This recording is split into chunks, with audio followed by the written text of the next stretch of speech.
Good morning mga B! This is Strawberries Vlogger, a day in my life as a content creator to age of 16. For today's video nga ay papasok na naman nga ako.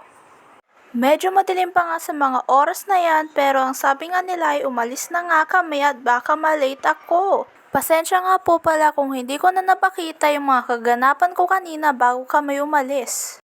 Fast forward tayo at heto na nga at nagbabiyahe na nga kami papuntang school. Bago pa man nga kami makarating sa school ay kailangan nga muna naming tumawid sa kabilang kalsada. Sa mga oras na yan ay lumiliwanag na nga at heto ay naglalakad na nga ako papuntang school. Fast forward na nga tayo at nakapasok na nga po pala ako sa mga oras na yan.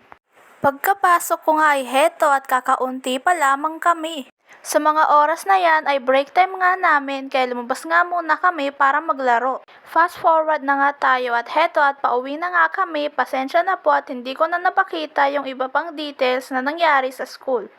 Pagka-uwi ko nga po pala ay may dumating na naman nga po palang parcel at agad namin itong binuksan. Pagkabukas ko nga ay nakita ko nga na ito pala yung in-order namin ng pamangkin ko. Hanggang dito na nga lang po muna at see you sa aming next video. God bless!